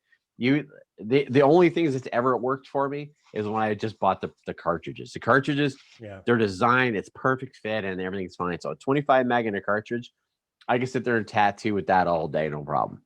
Yeah. No, And it's the funny client like, with the mags that, like, you could have on a coil machine, two elastics or, three, whatever. And they still, they come out all fucked up and they're not, dispersing properly and shit. Those big mags, I couldn't stand them, man. Hated them. yeah, exactly. Yeah. Sorry. I cut you off there. What were you saying? I can't remember. Oh, the fuck. edibles, the edibles. Fair enough, man. Well, yeah. Is there anything you'd like to bring up? Anything you'd like to talk about in general, or? I thought of this earlier. I was trying to remember if I wanted to bring anything up. Pretty much the only thing I remember when you kept asking me like whether anything that you want to talk about, and I remember mentioning it to Jackie, and I was like, I just don't want to talk about too much about COVID because I think everybody's tired of hearing about that. Yeah. And because the thing is that you can't really have an opinion if you say you believe one thing or you believe another thing, you're kind of watching people that you once considered friends or close to you, they start to judge you or whatever. And it's like, because we all have our ideas on this That's what stuff. life's about nowadays, man. Everybody fucking judges you for everything, man. You can't fart these days without somebody judging you, you know? So, Yeah. So I I was just mean, kidding. It's I like I have my got opinions on COVID too, but you know, I'm pretty straightforward. I don't give a shit about, you know, pussyfooting around a lot of things, right? But again, like you said, you know, you'll get people that you respect or respect you that lose that respect for you or look at you a different way, judge you, you know, because you have your own thoughts on anything, you know, but right now it's especially fucking this COVID bullshit, you know. So Yeah, I was like, I don't want to make this a whole talk about COVID tattooing and stuff no. like that. So no, I mean, to me, it's just like I said, I'm happy to be where I'm at doing this right now. I'm glad we got the downtime. I mean, like I said, it falls right into our vacation anyway. So to me, I'm not really missing out on anything. And I don't know, I went back to work. I worked my ass off, and I'm just gonna take the time and just enjoy this, And I just hope that everybody that's like losing out on their work. I mean, I notice Alberta just got shut down too and everything, Yeah. and I, I I I worry about a lot of my friends that the livelihoods of their businesses, kind of what's going on with this stuff, and I think if anything, this might actually open up some eyes to people need to just look. And I always say this, and I get a lot. I can remember the first time I got interviewed for a magazine, and the one question that one person actually gave me a real true question. And I gave a very true, steady, solid answer. And they didn't even publish it because it was too truthful. And it was like, this tattoo wave that we're riding, we're all enjoying it. It's been going great for 20 years right now, but it's not going to be like this forever. And I think now with this is going to start to really kind of like, it's going to start pulling the rug out. And it took something like this to really do this, because we were pushing so hard for so long with this art form and really making a good, solid professional business out of it. And we need to start educating each other, not just on styles of tattoos and how to keep things safe and giving the client what they want. Us as artists, we need to start looking at taking care of what's going to be our future. If you don't start putting away for your future and thinking that you're going to be tattooing to the age of 80 and making 150, 200 bucks an hour, it's not going to happen. Start thinking about these situations when you get the lockdown. If I hear another artist tell me like, I'm going to lose my house or lose my business, and it's like, were you planning? Do you have any savings? The rainy day funds? These are all important things. This is stuff I learned back from when we talked about earlier in this interview about tattoo season. I started to learn that if I didn't start putting money away for the winter, how was I going to survive? So you'd work like crazy during the summer, but then during the winter, you needed that money to survive off of. And I think that's what a lot of people need to start doing now. It's like, yeah, we have a lucrative business where we make really good money doing what we do. It costs a lot of money to do what we do, but we also do very well. And I think the artists need to start putting some money away for these situations where if you're going to get shut down by a government that's going to tell you you can't work for a month or 4 fucking months, you need that money to try and carry you through. Yeah, you've got to be prepared. Be prepared. I mean, Yeah. because we all talk about like, oh, I need to get better, we need to get better tablets, and this is always the next best thing. It's like, but are you thinking about what happens if you can't work anymore? What happens if you have an accident and you fall down, you break your fucking hands? There's all these kinds of things you have to start looking at. Yeah, man. And Like no, I talk to my wife about it all the time. Is yeah, you know, like the eyesight. You know, if my eyesight goes, the hand fucks up. My back, like I was in a bad car accident years ago. You know, my yeah, back's you have still that fucked bad over. back. I do. Yeah, it's a lot better now. Thankfully, I've been working on that myself. Actually, I got fuck so much better than it used to be. But I still have my days, right? But there's gonna be a time, man. Like me, again, I'm coming up on 40. You know, you're coming up on what'd you say, 49, 50. 50? Yeah. Not as old as Larry Brogan, you said though, right? Not as well as Larry. Yeah, but so like these are the things that I think of, right? Like what happens, you know, say I hit 50 and I'm different than you, right? So say if I hit 50 and my eyesight goes, I'm fucked, you know, or I start shaking, you know, just something.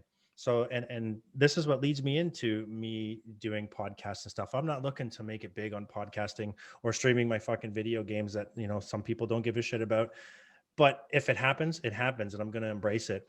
but I'm always going to be a tattoo artist at the end of the day. But this is still something I'm trying to have, if something does fuck up on me physically or even mentally, and I can't tattoo anymore, at least I can, look back and say, hey, I still have, funds put aside or whatever, and I can still, do the podcasting thing or whatever, right? So There was a guy. Yeah, do you know the name Ned Burwell? no, not Ned familiar. Burwell, he tattoos in Ingersoll, and he real good friends with Mike Austin. I'm sure you know that name. No. Okay, Mike Austin is he's like one of the grandfathers of what, say, like our generation of tattooing would be. Like Okay. Mike is like an early 80s starting out kind of thing, where I'm more of the late 80s kind of coming in. So Mike's like he's like a pillar in the community, especially down in this area, because he tattoos in London. My point of this is this: I met Ned Burwell at a convention in Halifax when he wanted to talk to me about a book of Canada tattooers. It was his mentor who told him that before long he needs to go across Canada and meet with all these tattooers that were making the scene at the time, or what it is, and how long they've been doing it. So along the stop, Ned wanted to interview me up in Halifax. I didn't have any time, but he says, I'm not that far from him, like literally like 2 hours from your house, just off the 401. And I said, great. So he came to the studio. Point of the story is this: edibles are having fun with my brain right now. Anyway, he come to the house and he sat down and he did the interview, how long I've been tattooing, where I got my beginnings, and all this other shit. He decided to tell me about when he was tracking down these artists, because he had a list. It was a fucking huge list from coast to coast. And every person led into another one. So whenever he would meet an artist, who did you get your beginnings through, blah, blah, blah, he'd write down the name and he'd have to go in. So he interviewed, over the course of a few years, a lot of artists.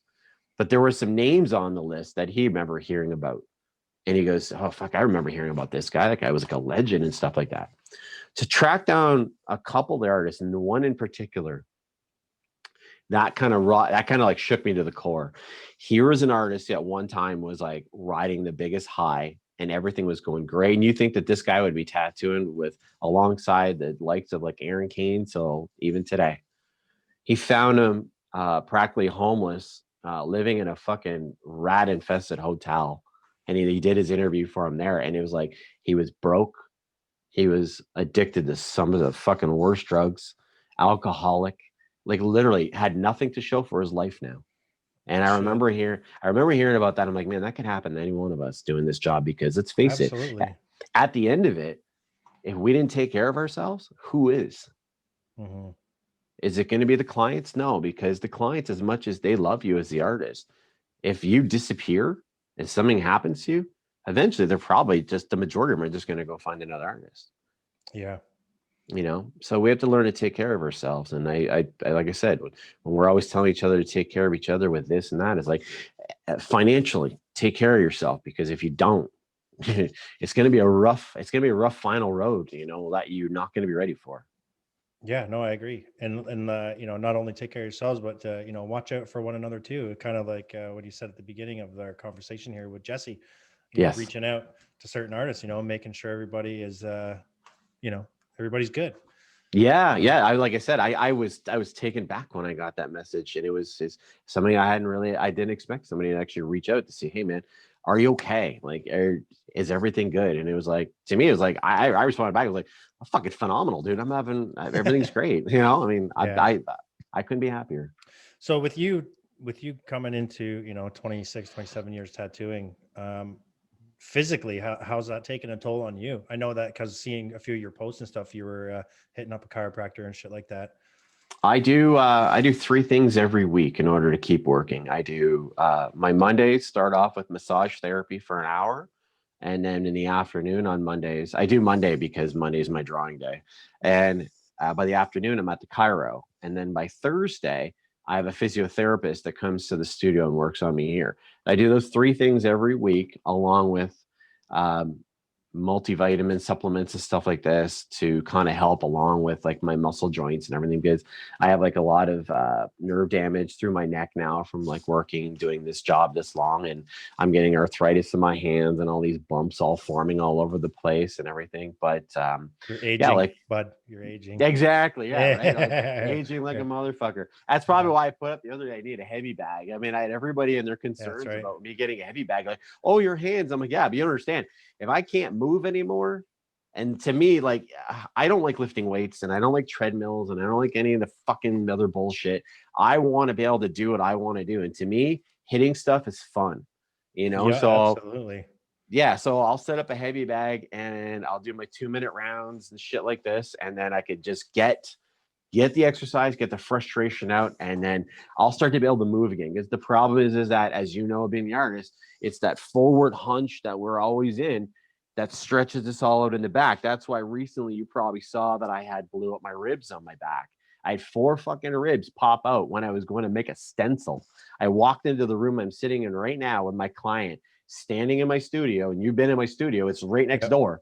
I walked in here to make a stencil, and literally as soon as I turned my head to the right to look at my computer, boom. It was like I got hit in the back with a sledgehammer. I fell right to my knees. I couldn't breathe and I couldn't move. Jesus Christ. Jax thought I was having a heart attack. She saw me just drop. And scary shit, dude. Yeah, and it's because of that. It's because of not getting the physical activity. So it's like I need to work on the back. Yeah. You see me, like I'm with my back injury, like I am a gym goer. I love going to the gym. I like getting out. I like doing that shit. I like lifting weights and all that stuff, right? And everybody's going to have their own, and I never used to be. I never used to be one of those guys that goes and exercises, runs on the fucking treadmill, does all this shit. But I've taken a real close liking to that stuff within the last couple of years. And to be honest, it's helped me significantly with my back injury. And, even having the sore neck, sore back from tattooing, shit like that, like the sore shoulders and stuff. And for me, it's helped me. But again, like you said, it's not for everybody. It's not for you. You've got your own way of looking after yourself too, right? Yeah. It's like just whatever works for each individual. And if it works for you and you're doing it and you're working it, it's just great, And again, Plus, I get to eat a little bit more fat foods because I'm working off everything, right? Losing my fucking fat gut. I'm starting to see the tip of my wiener a little bit better now too. So it's always a good thing, right? That's always a great thing. Pull your stomach back to fucking grab your peen and take a piss. Jesus Christ. It's like we had a breakup a couple of years ago, but I can see that we're back together again. That's right. Shit, man. Well, man, you're a metalhead. You're a boob man. You're a tattoo artist. You're an artist. You're an influence to a lot of us, man. And I look up to you for sure. I appreciate that. Thank you so much, man. I follow you closely on social media, and it's an honor to be tattooed by you. And I'd love to book in again. I'd love to get tattooed again by you, man. It'd be awesome. Sweet. I'd absolutely love that, man. I just, even if I came up to your place, I can do it up there too. I'll pack some shit, get on the motorcycle and ride up. Dude, you're more than welcome to come here anytime, man. But, you're up in Barrie? I'm in Barrie, yeah.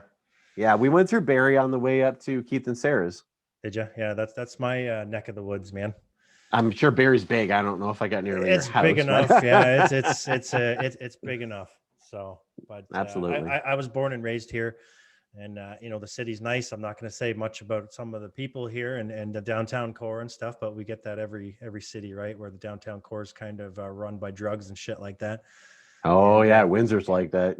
Yeah, that scene's not for me, man. Like I used to work downtown, and I owned a shop downtown, and my wife and kids did not want to come down there anymore. It was just super sketchy, Like I remember, you probably saw it on Facebook, and I looked out my front door once, and the Dunlop Street was out there, and there's a fucking guy in his van by himself, no tinted windows, and he's fucking jerking off in his van, like stopped at a red light, and I could see it. So I was like, oh yeah, World Star, here we go, right? Break out the phone, and I start videotaping this guy, and it went all over social media.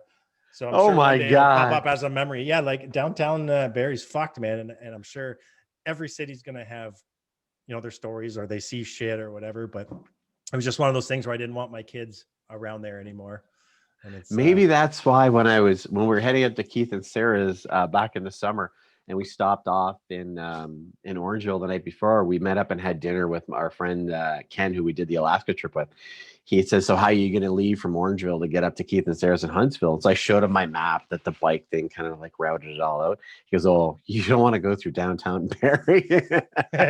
So he's like, "You want to maybe go through the outskirts?" Yeah, you want to avoid that like the plague. Jesus Christ. Yeah, now I kind of understand why with what you said. I don't need to be sitting on my bike and have some dude rubbing one out next to me and getting on my helmet. Oh man, it's fucking yeah, it's fuck. It's pretty bad. The city itself, like if you look downtown, not at the downtown core, but like the lake shore, the lakefront, all that, it's fucking beautiful here. I love it. But you know, it's yeah, you got masturbation core downtown, and it's just fucked. But yeah, besides that, you're more than welcome to come here anytime, man. Like I said, I got Chris Smith coming for a guest spot in March, early March. He's gonna tattoo my thigh. So I'm pretty stoked to have him up. I used to work with him years ago. Yeah, I think I remember you guys all were together at a place in Barrie called, was it Wild? No, it wasn't Wild Ink, was it? No, Lucky Devil. Lucky Devil, that's what it was. Because that's when I met Chris. He came in here and got a tattoo. Oh my God. Oh shit. 2007? Around there, I think. Fucking time ago, bud. Probably around 14 years ago.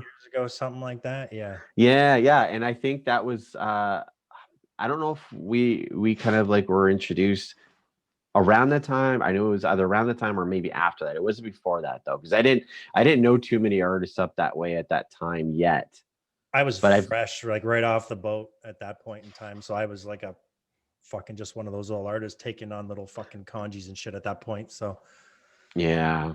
No, actually, the last time I saw Chris was a couple of years ago. I think at the Skull Show up in Orangeville. Is the last time I saw him. Oh, actually, no. Dana Lorena's. I had some laser done, and him and his girlfriend, I think, at the time, popped over. We all got fucked up that night. So nice. Yeah, nice. Yeah, he's good shit, man. He's good shit. Great tattoo artist. I got a lot of respect for that boy. Yes, absolutely. He's definitely come leaps and bounds, man, over the years. Crazy. Yeah, it's crazy. You look at some artists, man, and you see what they've been doing, 10 years ago. And it's like, yeah, I respect them. They're an artist. They're a great person, this and that. And then you look at them now and you're like, holy fuck. I know. I start to see this. I see the artists when they say they introduce themselves to me through even back in the days of like Ink Nation and MySpace. And I remember seeing these people and I remember submitting my stuff to Ink Nation and to get it rated. And when it did really well and stuff, and you get all these messages from these artists and everything. And you see where they were and they see, and they say they looked up to you in a certain way for the things that you were doing, and you saw their portfolio and you see what they were and you kind of remember this person and you see how they progressed, and it was like a slow thing, and then all of a sudden it was like a light bulb went off and they went and they were gone. It's like it's unbelievable when I get the chance to see that, and I love seeing that. Like I can remember meeting Cameron Roach and Ben Deschamps, and they were just starting. And now I look at their stuff, I'm like, I can't even fucking touch what they do now. I mean, it's fucking mind blowing. Oh man, I know it's ridiculous. I've actually got a people that I used to work with, a few artists, and the same thing. They've leaps and bounds. Their work has gone just leaps and bounds, and it's amazing to see that shit. And you get proud of them, especially when you know them on a personal level. Oh yeah, it's like here I was tattooing these guys at one point, and now it's like I'd be afraid to probably tattoo them now. Right? Yeah, you get intimidated, I guess, eh? Yeah, you do. You totally. Like Ben asked me recently about finishing up his Metroid sleeve down onto his hand, and it's like still kind of really intimidated by that now. It's not like it wasn't back then, but now it's like Jesus Christ, man! Like seriously, now I'm gonna be like fucking sweating and everything. Yeah, but you get people tattooing you the same thing, right? They're gonna be fucking nervous and intimidated and. Oh, Malibu was, yeah. She even said, she goes, I'm fucking nervous to do this. I'm like, if you do what you do, that's what I tell any artist that tattoos me. Just do what you do. That's it. Yeah. As long as you just do your thing, it's going to be great. Don't even think of me as anybody else, just the guy laying on the table. That's it. Yeah. Easier said than done sometimes, right? Yeah, it is, and I'll get asked all the time, like, do you still get nervous tattooing people? I said, other artists, musicians, especially ones that have like made it and stuff like that. It's like, yeah, I think tattoo artists, every single artist I ever tattooed, you made me nervous. Everybody makes me nervous. That brings me actually to a good point is you tattooing so long. Do you just on like customers themselves, like your clients, whether they're return clients or new clients or anything, do you actually still get nervous to this day taking on certain pieces? Yes. Yes, absolutely. There's I think for me personally right now, it's the progression in the way tattooing is going. It's going, how do I say this delicately? There's an illusion to tattooing that's kind of happening right now, and it makes me nervous that when the client sees it, it's not going to be the filters that they've seen on Instagram. Do you Mm, understand what I'm saying? yeah. All this editing and everything else, and the way people are bumping stuff up and they're doing all this stuff, and um, I fear that because of it, it's the clients that are going to be the ones who are going to be the most upset with it. I mean, as artists, we can pick apart and we can tell when somebody's done Yeah. something to their photo. We know. But as the clients, if they expect to see this amazing piece that they found on Pinterest and yours doesn't compare in the quality, but you meanwhile in reality it does. Yeah. There's I think I actually go through that a lot, especially that it's recently, actually with a few clients. They show me something, and again, right away, I can see the filters, I can see the mistakes or whatever where it was edited, and the client comes in, and that's almost what they expect when they say, "Hey, I want a tattoo like this. It doesn't have to be this. Obviously, make it custom, your own. You know how it goes, but they expect it in their head. They want it when they're done getting tattooed and they stand up, they go to walk towards that mirror. That's what they're expecting, is that Instagram photo, yes. and it's, you've got to politely, professionally put them kind of in their place. And I don't mean, I'm not trying to say that to be an asshole. I'm Put saying them in that check. you put them in check, like bring them back down to reality and say, hey, listen, like I do this for a living. I have the eye for it. I'm trained to see this stuff, whether it's a tattoo or a picture of a tattoo or whatever. I know because we deal with this every day, right? So we've got to, politely kind of bring them back down to the real world and say, hey, man, like, yes, your fucking skin's going to be swollen. You're going to be fucking red. No, you're not going to hold that bright fucking white right away. Or, yellow's going to be a little bit orangey, shit like that. And blue's going to be patchy sometimes. And, I can remember this one instance. This is going back quite a few years ago. I had a person I tattooed. They loved the tattoo. They went home. A couple days later, about 2 or 3 days later, we get a phone call, and Jax goes, "The client wants to talk to you." So I get on the phone. oh, That you did fell out of my tattoo, and I was like, "Ooh, what are you talking about? Like, right? Like, who is this? What did you get?" "Oh, I'm so and so, and you tattooed those." I says, "You do realize that red was just the redness of your skin and that was a black and gray tattoo, correct?" oh, And he goes, "Yeah, but I like that." I said, "Well, you don't get to keep that unless you want to keep slapping your arm. yeah, no I shit. mean, that's the only way you're going to keep it." He was upset that the red fell out of his tattoo, which was just that rusty look that we all like in black and gray. Yeah, it looks amazing when it's done. We Well, all it's like, fucking oh love that man, look. that black and gray portrait looks good. Hey man, it kind of looks good with the bleeding eyes, it makes it look more demonic. Oh wait, you wiped it away, now it looks normal. Yeah, it looks like what you fucking gave me in the beginning, the tattoo. Yeah, I thought that was the beginning of it right there when I started to realize that it's not going to be the easiest thing to give people what they want. It really isn't. No, especially when how far tattooing has come and how far a lot of artists have come that are like bigger and more well known on social media. So clients again see this, or they see it on Pinterest, they see it on Google, whatever. Um, they expect everything to be top level, or they expect an artist like that they go see, whether they know them or not, a return client or not. Like they might be at the caliber of tattooing 5 years and not that far ahead, to tattoo like that. They just expect that, in my opinion. That's what I see from a lot of clients, right? And a lot of people, they're not educated like we are in this field, right? They Yes, just they see what they want. They see what they see on social media. And, a lot of the times, I'm not saying every time. There's definitely artists that come in people that come in and they're down to earth with you, and they work with you and they absorb what you're telling them. Which is yeah. good. It just seems like everything's just constantly getting to be more and more difficult to give the clients what they want. It's not a matter of me like, I don't want to sound like I'm complaining about it, but it's just how to patiently keep the person focused on what their tattoo is and not what they think it's supposed to look like with 17 layers of filters slapped on it. You're going to have to be happy with you have a real tattoo. What you're seeing on your phone, that's not reality. Like the TV shows that did the whole tattoo shit, again, not reality.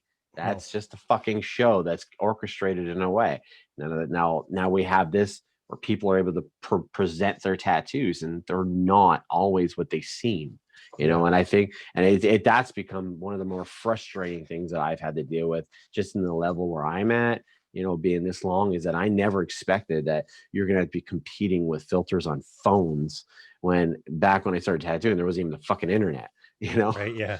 There's barely any fucking physical portfolios anymore either. Everything's just online. I just found mine today. Actually, we were doing some renovations in the studio down here since we're going to be closed. I was like, I knew the closure was coming. I bought some materials and I'm like, now I got time to do it. So I actually found some old stuff. And the one was my portfolio that people used to always expect to see. Well, do you have a portfolio of your work? And they'd sit there on a couch and they'd flip through all the fucking photos. And now it's like, oh, you want to see my thing? It's like, here's the Wi-Fi password and you can just look online. Right. Yeah. We're doing everything through Instagram right now, essentially. Yeah. I mean, that portfolios and shit, right? It's just easier that way, I guess.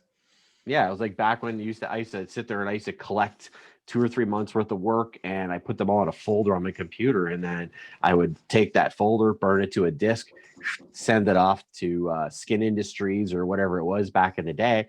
They would fucking take that and they would distribute through their 4 or 5 magazines that they had, and Skin Art magazine and all that stuff. And that's how your stuff got out there. And now it's like everyone's their own publisher. And the problem with being your own publisher is you get to do all the editing. Now, I used to fucking hate the way the certain magazines used to edit my photos, because they would sit there and try to do that. And it's like, you don't have to try and make it look brighter than it is. Yeah, just fucking post it.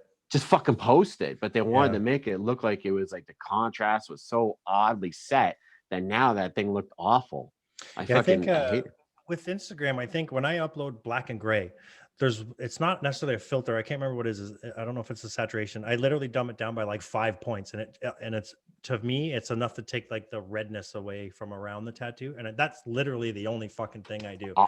I'd start doing the same thing, because you know what? Sometimes if you can't beat them, join them. Yeah, but I'm not like fucking, like you said, the 17 filters. Like I don't, bump up the whole contrast, dumb down this and the saturation here, and then save it. And then let's put it into another program, and fucking do it even more, and, make that red look like it's fucking red. I'll take it's like, I'll take the photo, and I literally, I take the photo, I show it right to the client. I go, there's your tattoo. And they go, oh yeah, I love it. And then when I go and I post it, if it's a black and gray, I'll look at it and I'll go, yeah, you know what? Because there's nothing worse than I used to hear all the time. Like, I would post a black and gray piece, and if the person, say, was a redhead or whatever, and their skin got really fucking angry about it, you'd post it and they go, oh, somebody's a little heavy-handed, and you're like, they'd really beat up the skin. It was like, well, no, their skin, that's just how they react. And then others, you could do it and it looked like it was just painted on. But it's also the uneducated fucking fools that like to fucking run their gums.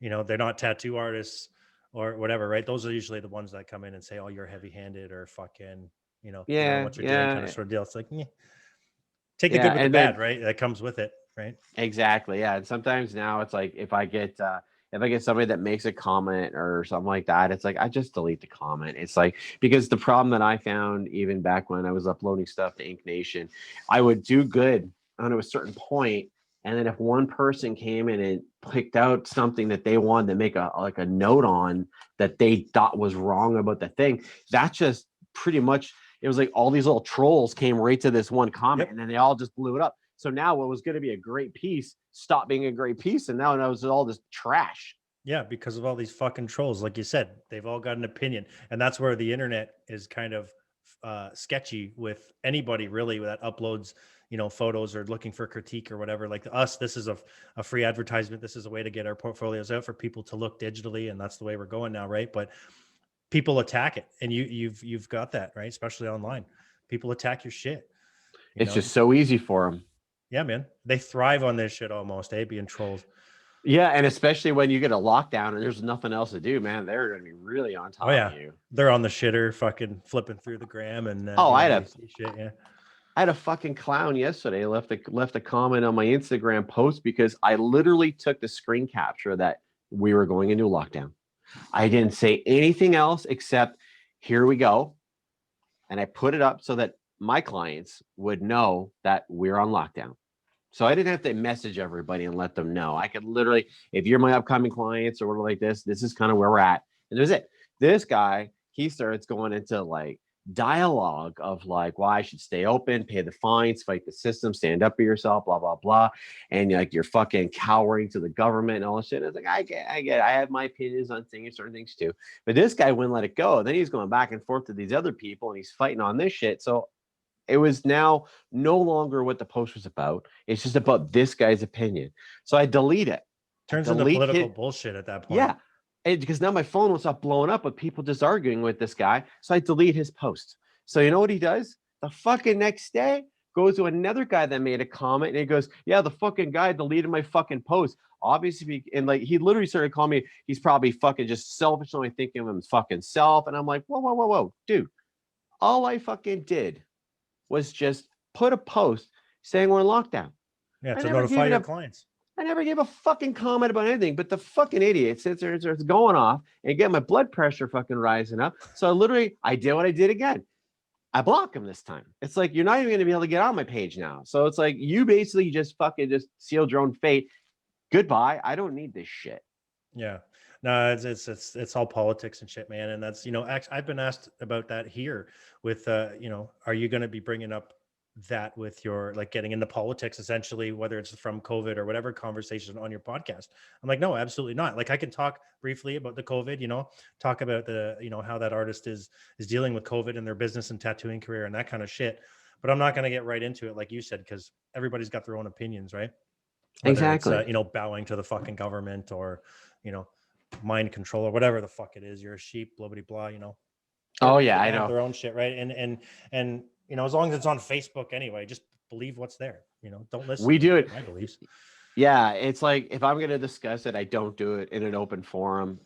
I'll do it sometimes. We'll have if I want to take it to a private conversation, we'll do that. But mostly on all, if I discuss anything about this, we talk about it face to face. So if I'm going to have a disagreement with a friend of mine about it, or we're going to be in agreement, we can actually just do it face to face. And there's no like manipulating this and making it sound like, it becomes shared. There's nothing worse than having a conversation and a thread this long. And then all of a sudden now somebody has to share that onto another page. And there's these people, you're friends with, they start jumping in and they start jumping down your back and like, whoa, you weren't even here for all the pretext. You literally just came in at the end of it. And now you're fucking forming an opinion. And now we have to argue about that too. Fuck no. Yeah. Domino effect, bud. Yes. It just keeps going. And this is why I find myself less and less on my phone. Yeah, no, I wish I could say the fucking same. Jesus Christ.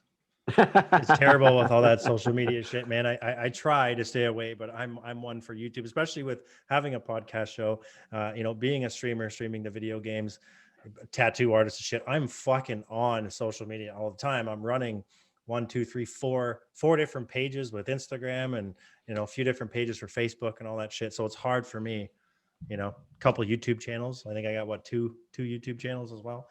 Running all this shit by myself. I got to start fucking hiring somebody or something to take care of this shit for me, but I can't afford it. I don't want to, sometimes it's fun and I'm editing everything too. Fuck me, man. You need some sponsorship and some interns. Jesus Christ. I know, right? I'm going to turn my kids into the interns, little minions. Getting them going. Little mini Andrews. Yeah, buddy.